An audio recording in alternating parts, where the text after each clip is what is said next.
Agora, um dos retornos mais aguardados do pop depois de 40 anos, o ABBA finalmente está de volta com um novo álbum de estúdio. Benny, ouvi dizer que vai ter uma sequência de Mamma Mia. Sim, sim, chama-se Here We Go Again, que é genial. Sim, conte-me tudo do que você sabe, sai. Bem, na verdade, é mais uma prequela, porque conta tudo o que aconteceu antes de eles chegarem à Ilha Kalokiri, certo? Durante anos, os fãs só puderam especular até que Benny Andersson finalmente revelou a verdade por trás da separação do ABBA. Ele e Frida já foram vistos como o casal perfeito, adorados por milhões. Mas a portas fechadas, a realidade deles estava longe de ser perfeita. Em uma rara entrevista, Benny revela o que realmente levou à separação. Seriam as pressões da fama. Qual foi o ponto de ruptura? Junte-se a nós enquanto revelamos a terrível verdade que Benny Andersson confirmou: o amor azedou.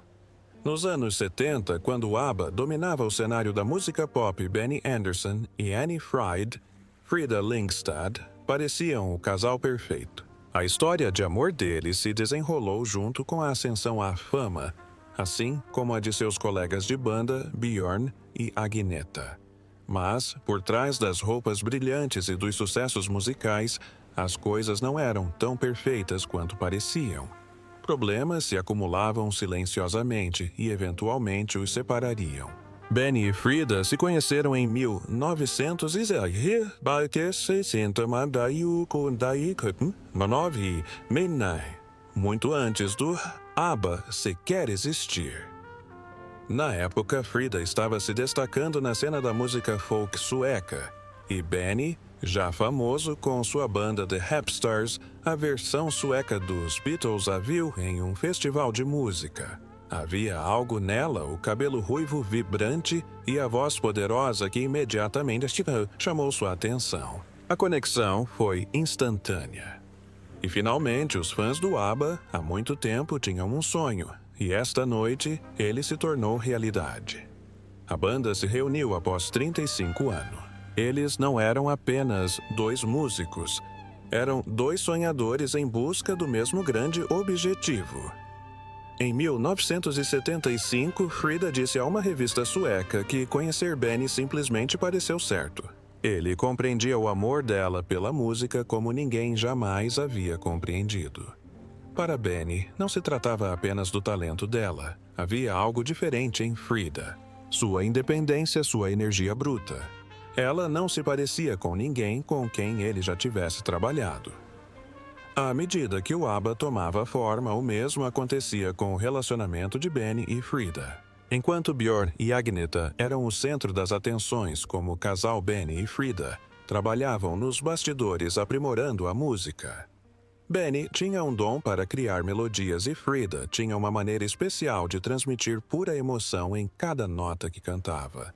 Juntos, eles ajudaram a moldar o som que tornaria o ABBA lendário. Mas a fama teve seu preço.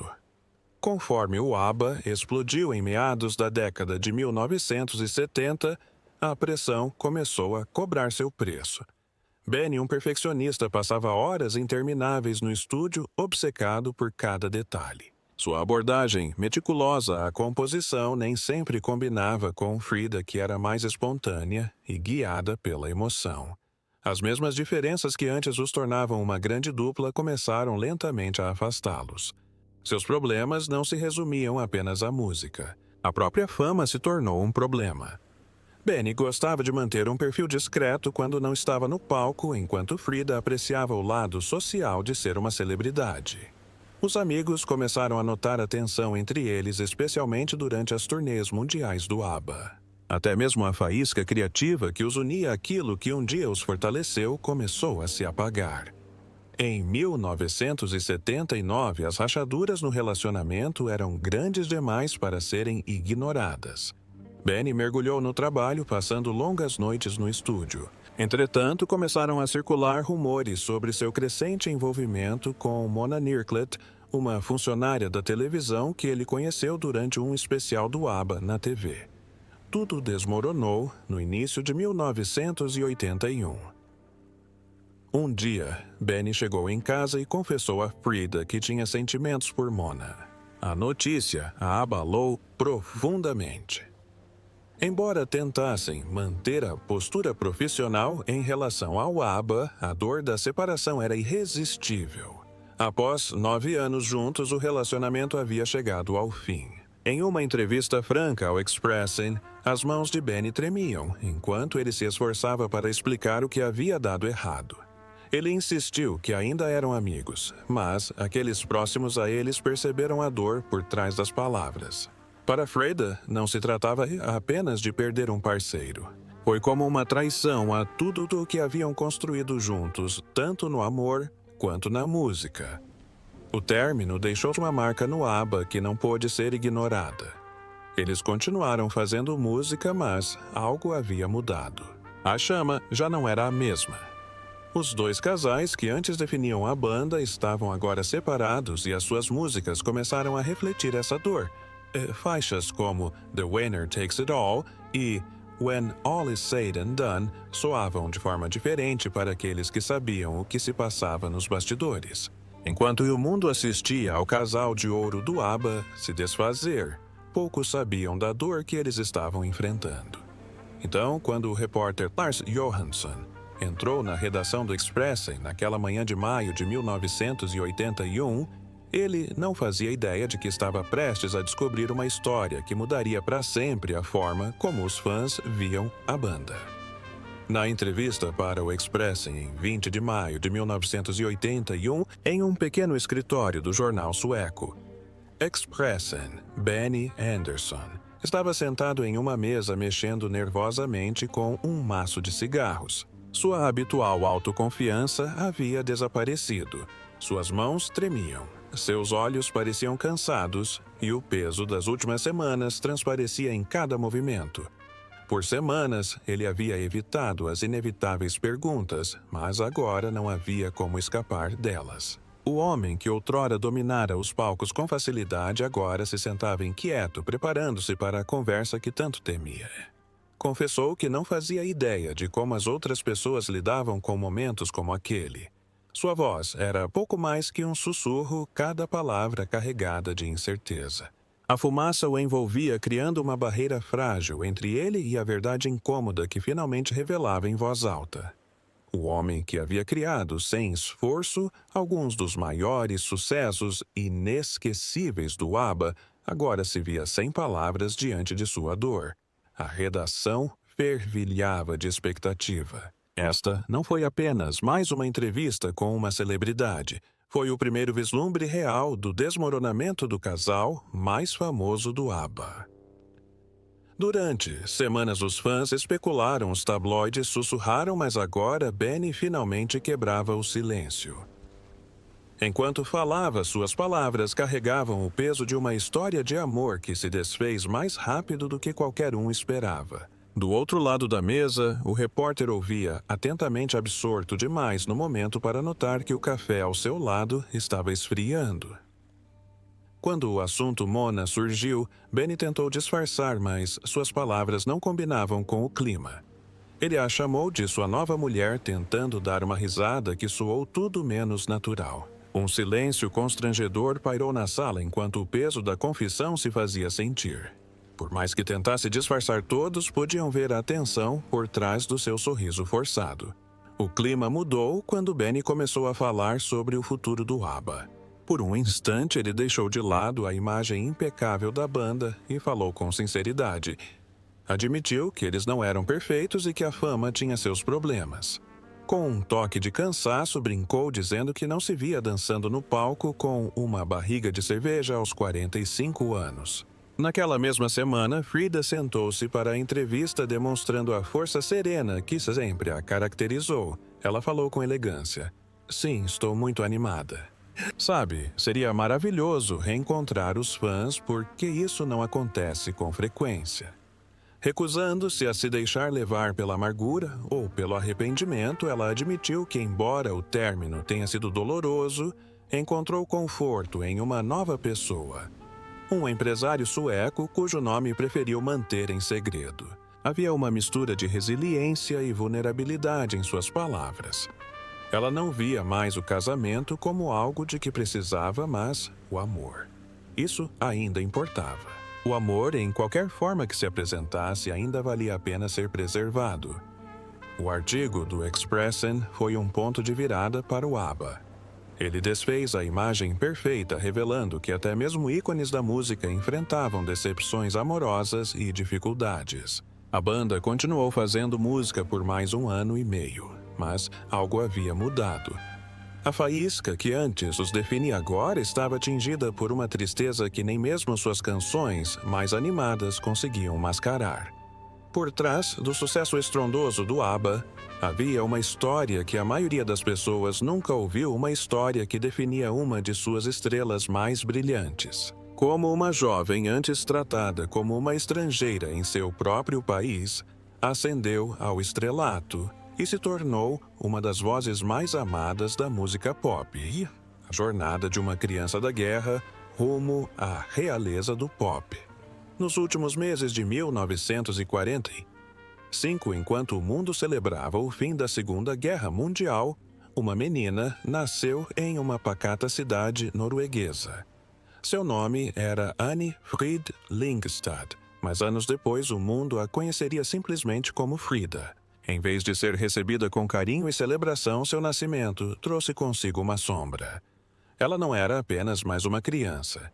Era um bebê de guerra, filha de uma mãe norueguesa e um soldado alemão. Num país que ainda se recuperava das cicatrizes da guerra, essa linhagem fez dela uma pária, antes mesmo de dar os primeiros passos. A mãe de Frida, Signe Lyngstad, apaixonou-se por Alfred Haase, um soldado alemão estacionado na Noruega durante a guerra. O que começou como um romance logo se tornou um fardo pesado. Quando a guerra terminou, o país estava desesperado para se reconstruir e qualquer pessoa associada ao inimigo enfrentava uma brutal reação negativa. As mulheres norueguesas que tiveram relacionamentos com soldados alemães foram ostracizadas, rotuladas como traidoras e tratadas com aberta hostilidade. Seus filhos inocentes, porém, indesejados, carregavam o peso desse ódio. Para Frida e sua mãe, a vida na Noruega do pós-guerra estava longe de ser fácil. Quando criança, Frida cresceu acreditando que seu pai havia morrido na guerra. Era a história que sua família lhe contava, uma forma de protegê-la de uma verdade muito mais complexa. Na esperança de deixar para trás a dor e o estigma sua mãe, Signe tomou a dolorosa decisão de deixar a Bahia na Noruega. Sem nada além da esperança de um futuro melhor, ela e Frida cruzaram a fronteira para a Suécia, estabelecendo-se finalmente na pequena cidade industrial de Torskella. A vida não era fácil, mas Signe estava determinada que ela trabalhava longas horas como costureira, costurando roupas durante o dia e colocando Frida na cama à noite, fazendo tudo que podia para se construir uma vida onde sua filha se sentisse segura e amada. Para a jovem Frida, a música não era apenas um hobby. Era um refúgio. Num mundo onde muitas vezes se sentia uma estranha, o canto deu-lhe um sentimento de pertença.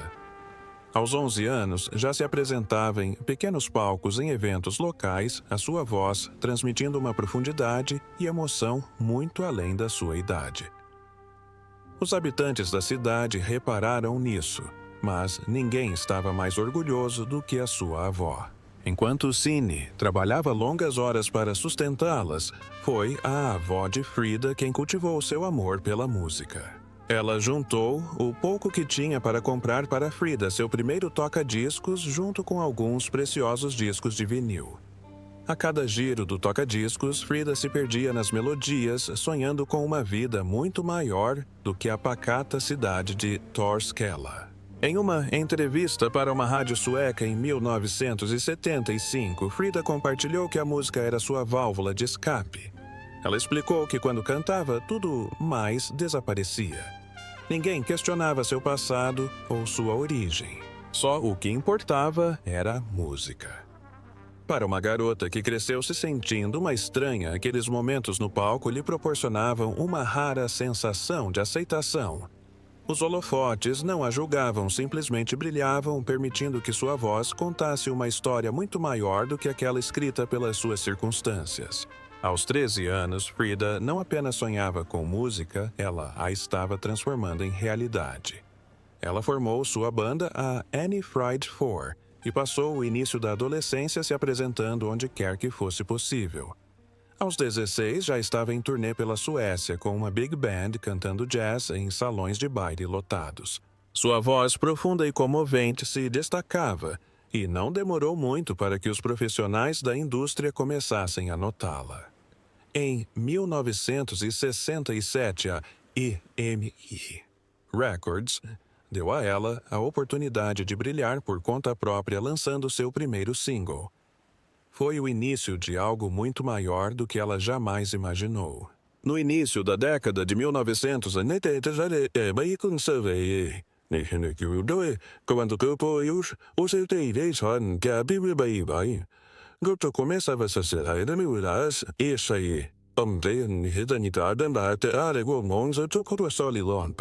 uma verdade há muito enterrada sobre o pai de Frida veio à tona.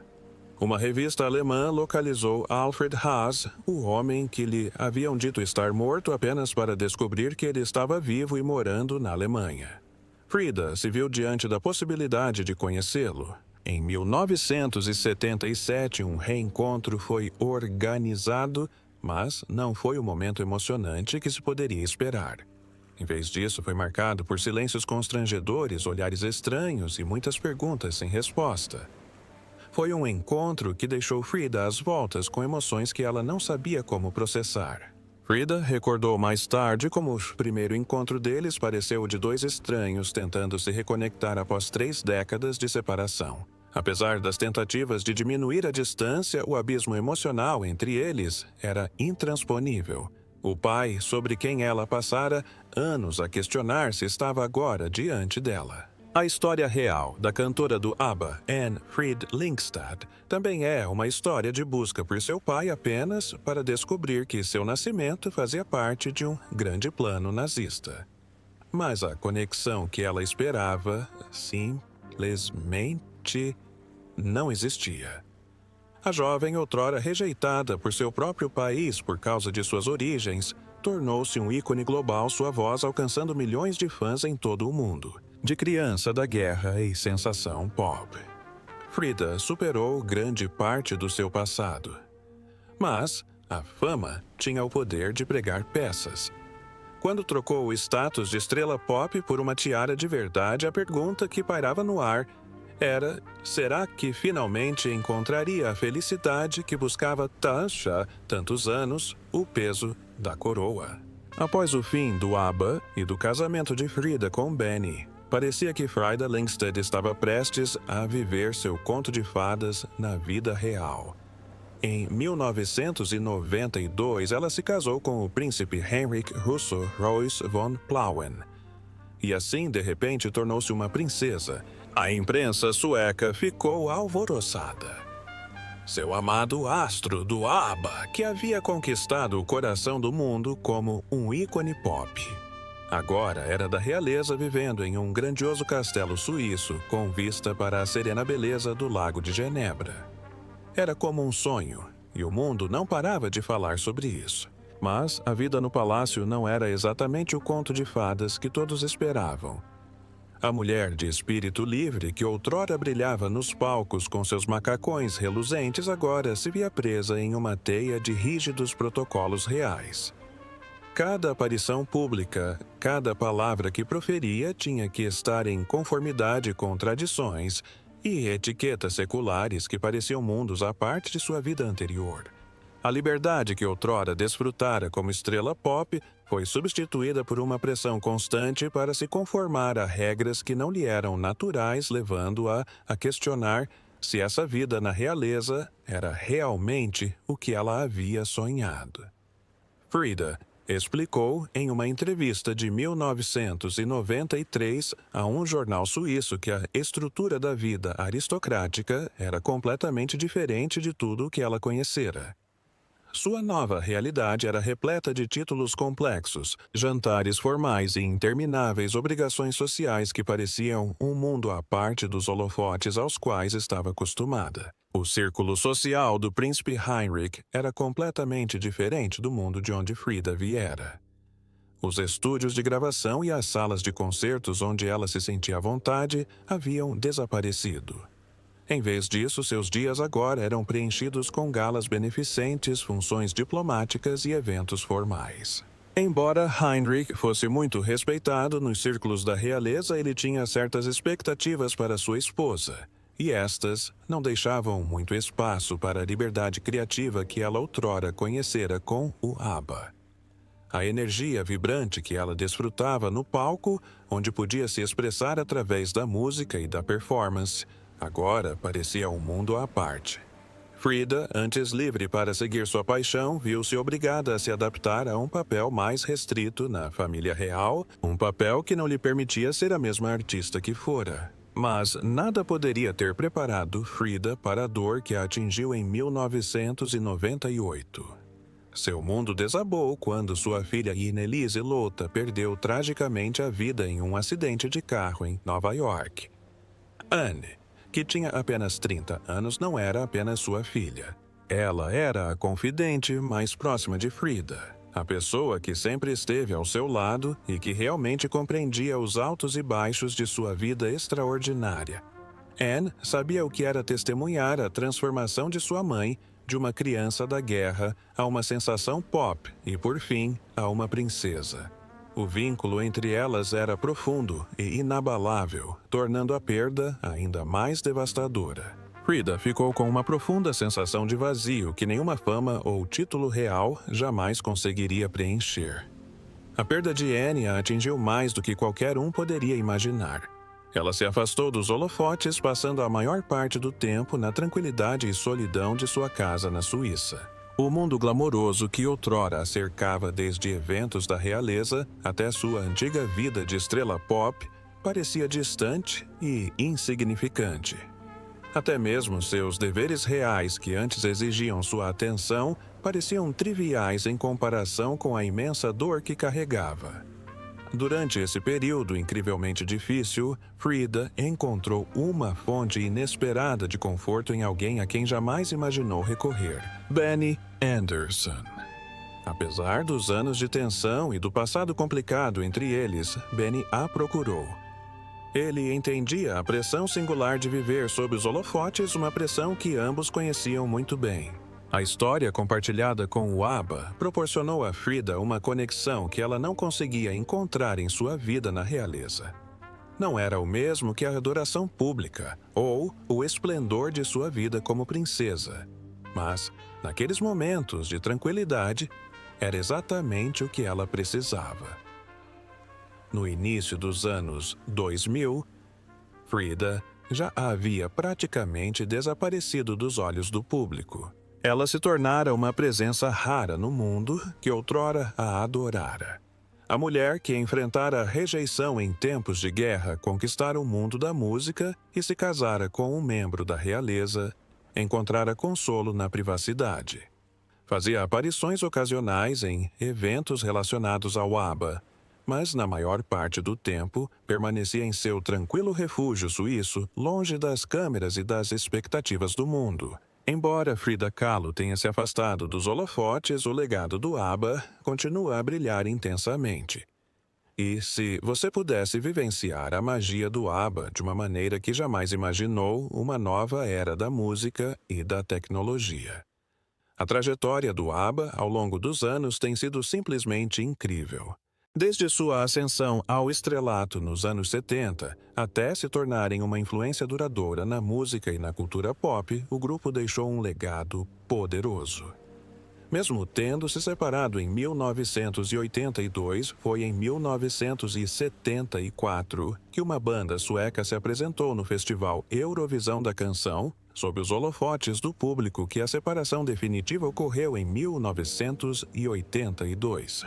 Sua música continua a conectar-se com fãs de todas as gerações. Mas, em 2021, o ABBA provou que seu legado era olhar para o futuro. Naquele ano, o ABBA lançou Voyage, seu primeiro álbum de inéditas em 40 anos. Foi um grande acontecimento tanto para os fãs quanto para o mundo da música. O álbum foi aclamado pela crítica, relembrando a todos o som atemporal do ABBA. Mas o que tornou o retorno do ABBA memorável não foi apenas a música, e sim a forma como a compartilharam. Eles inauguraram uma experiência de show totalmente nova com o ABBA Voyage, uma residência em Londres, onde seus avatares digitais se apresentaram ao lado de uma banda ao vivo. A tecnologia por trás disso levou 7 anos e custou 175 milhões de dólares para ser desenvolvida utilizando captura de movimento e efeitos especiais para fazer com que seus avatares se parecessem com suas versões mais jovens. Este concerto é diferente de tudo o que as pessoas já viram. Usar avatari. Stil Roan Sedan de Tir. Shashi Usar Benny Björn. Agnetha e Frida são tão realistas que é difícil acreditar que eles não estão bem ali na sua frente. A banda passou um mês usando trajes de captura de movimento para garantir que suas performances fossem o mais realistas possível. O resultado é um espetáculo inovador que mescla os mundos real e digital de forma surpreendente. Desde sua estreia em maio de 2022, o ABBA Voyage já vendeu mais de 1 milhão de ingressos e se tornou um fenômeno global. Fãs de mais de 140 países viajaram milhares de quilômetros para fazer parte deste novo capítulo na história do ABBA. Para muitos, o concerto foi uma jornada emocionante, trazendo de volta memórias da juventude e reconectando-os à magia dos clássicos do ABBA. A banda fez uma aparição surpresa durante o primeiro aniversário em 2023, acenando para a multidão enquanto seus avatares se apresentavam no palco, criando um momento inesquecível. O concerto aconteceu numa arena especialmente projetada perto do Parque Olímpico Rainha Elizabeth, em Londres, construída para proporcionar a melhor experiência possível ao público. Todos sentiram uma conexão com a música aprimorada por tecnologia de ponta, mas ainda repleta da emoção genuína de uma apresentação ao vivo. Com uma banda ao vivo de 10 integrantes, efeitos visuais incríveis e uma equipe de até 200 pessoas, cada detalhe do espetáculo se une para torná-lo uma experiência inesquecível. Os avatares não apenas interpretam os antigos sucessos, mas os trazem à vida de uma forma nova e empolgante.